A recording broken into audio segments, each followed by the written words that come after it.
What do you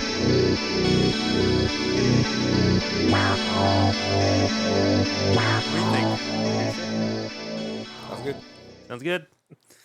All right, everybody. Hey, welcome back to the BentBox YouTube channel, and wherever else you're watching this, Instagram, TikTok, all the fun places. My name is Chris. My name is not Chris. This is correct. John is my name. He's Jono. We're back with another video, just kind of hanging out, doing some discussions. I believe John said he had a post he wanted to discuss and get my take on it, and I probably have not seen it, so this is going to be a raw take.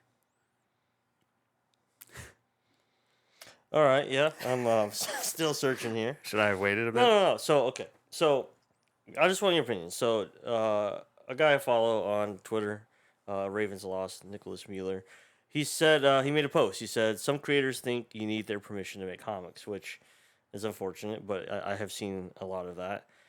They can't handle people doing business different art styles, writing, marketing, and so on. They spend more time complaining and tearing down instead of building. Well, yeah, I agree. Well, that's on to the next segment. Thank you, Nicholas. Well, no, I mean that's of course true. I mean, here's the issue: is that, as we all know, rage wins. Yes. Negativity wins. Drama wins. That's honestly one of the main things we wanted to do when we got into comics as BentBox Comics, like starting this publishing house, this Stay away from indie creative, is no drama. So if you can tell, I mean, unless I did it in a drunken stupor or something, I haven't posted anything or anything drama related. Just comics.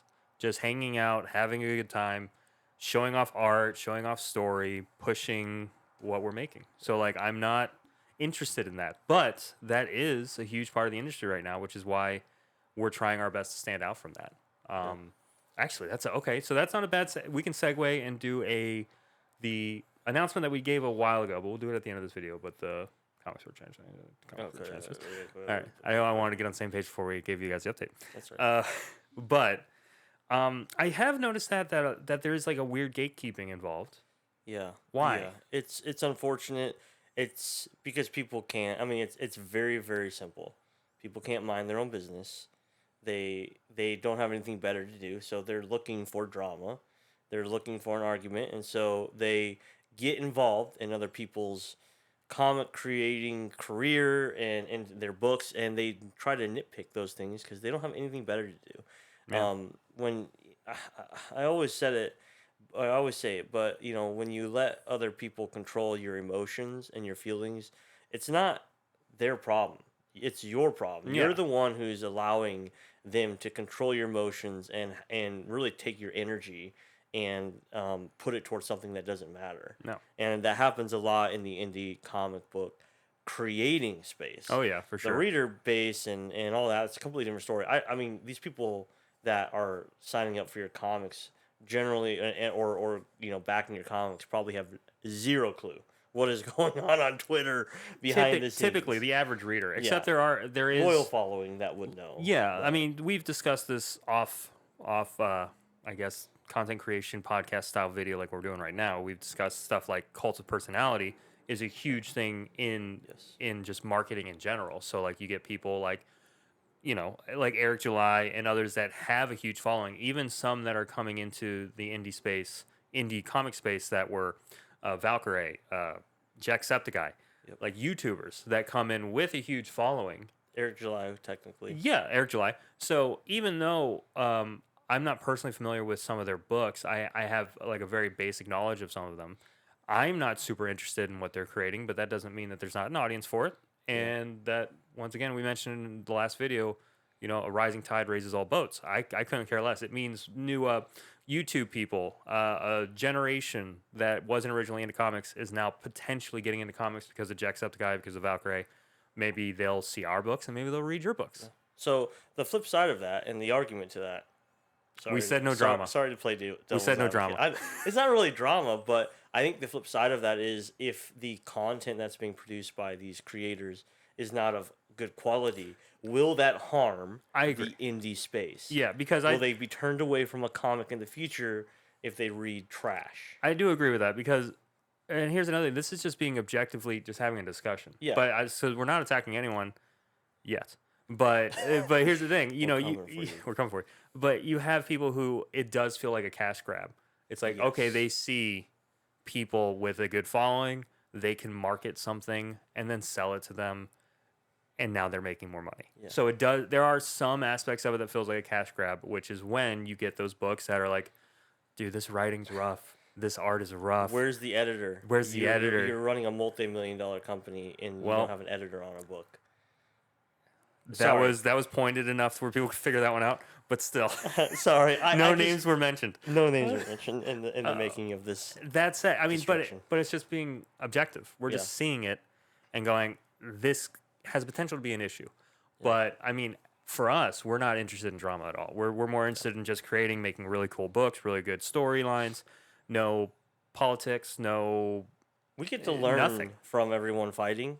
That's also been fun. Take a step back and be like, hey, that's not working for that dude. That's not working for that dude. You know, and we can implement things that are working and people want to see in the indie space based off of that. You know, if I don't have to go through the crap and like I said in my last video, I learned from John all the things not to do when making a comic book. Exactly, and it made me be able to make a comic book very easily. And you know what's amazing from that is I learned a lot of this stuff from what wasn't working in the indie comic book space. Like, people were afraid of not getting their books. And I was like, okay, if that's the case, I'm going to create a book that's fully finished, and I'm going to get that out to my backers.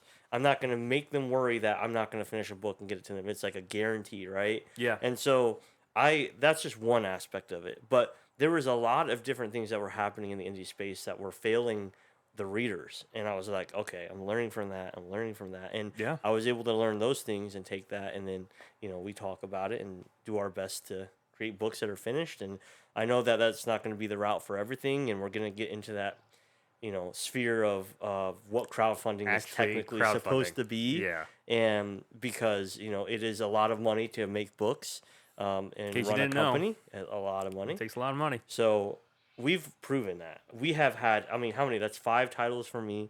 That's 2 from you? 3. 3 from Technically, me? Our Monsters. Because Our Monsters, that's 8 titles we have produced as a company. And shipped within a couple months, if not 1 month of it were fully finished before we came out with only 1 or 2 minor spelling errors on Artificial 2.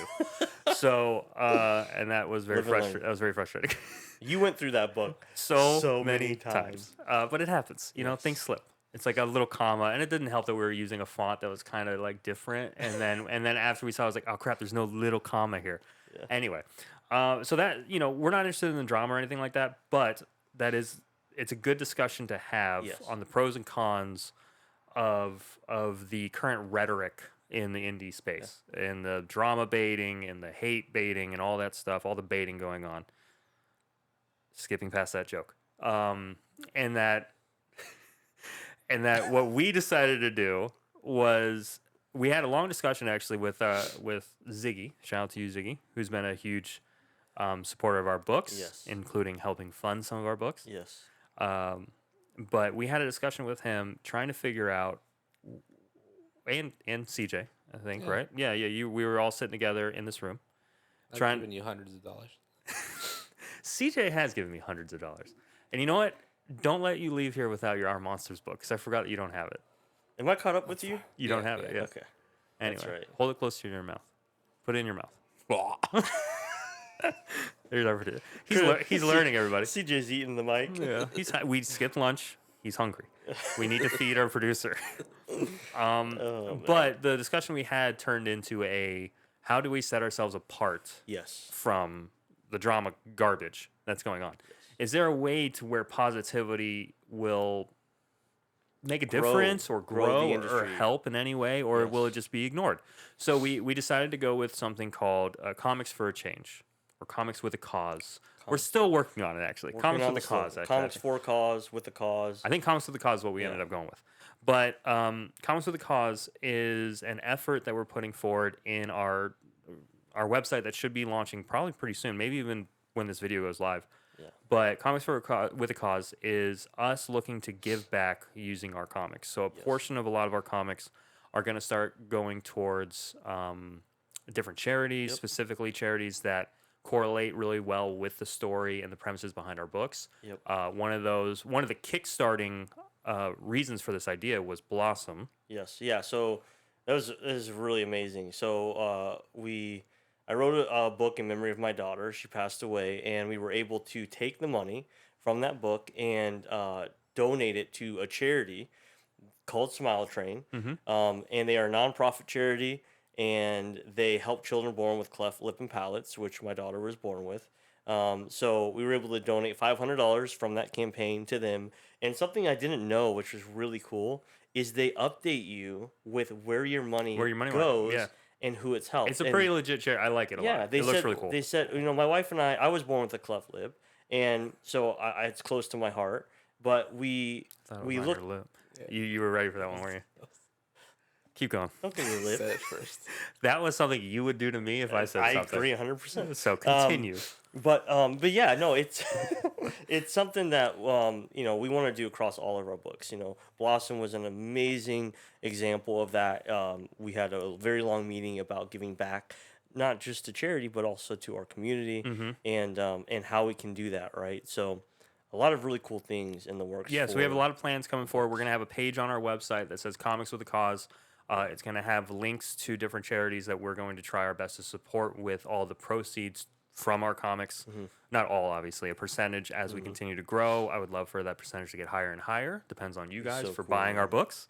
But like I have one coming out called Refuge, which we'll do another video about personal updates for some of our projects. But Refuge will be coming out early 2025, or at least launching early 2025 on Kickstarter. That I would love to give to some kind of a refugee organization. I'm still shopping around, seeing which one I like the most. True Believer is a book coming out by Jeff Morris. We're going to discuss with him how he would like to utilize that in some way, shape, or form to give back to others. But it has a lot to deal with grief and loss and how to process that. So it's a great book, which should be shipping out any day now. So a lot of cool things in the works, and then more to come. Like a lot of our stories, we notice have some form of deep trauma meeting, or like, and it's mainly because we connect to deeper storylines. Like, no offense to the people who just make no drama. I'm saying just make like copy cutter or cookie cutter like superhero books. Some of them are cool, and I love the action and stuff. But I do feel like it's hard to really pump a lot of heart and substance into those things. And as I've been writing different books and as I get interested in concepts, it tends to take me away from that. Like I'm currently writing a superhero book, but the superhero part of it is like the smallest portion of the book. Yeah. So just because I wanted to deal with like Alzheimer's and all these personal demons he's going through, and it's been a blast. So that might be a personal project update that will be coming soon, hopefully. But anyway, so that's it from us. We're drama free. That's the takeaway from this video for now, until we come for you. And keep your eyes out for Comics with a Cause. Anyway, you're derailing me, producer. If you're gonna laugh loudly into the mic. Sorry. When we have a joke, make the watchers realize that they should be laughing. You're our laugh track. I'm a quiet laugher. You are a quiet laugher. You're a giggler. You're a silly giggler. He's a quaffer. Okay. Too close. Don't like that. Nope. Anyway, so that's it from us. We'll see you in the next video. Keep an eye out for all of our cool stuff. Spread the word about Comics with a Cause. And as soon as that goes live, feel free to help support all these causes that we're invested in. Help make a difference. Help push forward positivity rather than drama. Exactly. So that's it. See you guys next time. These fitting shirts. They're working? It is working. Yeah, no, I'm the same way. I ordered you no. You were a medium. Yeah. I ordered you a large for a handful of new shirts. 'Cause we're fat. That's right.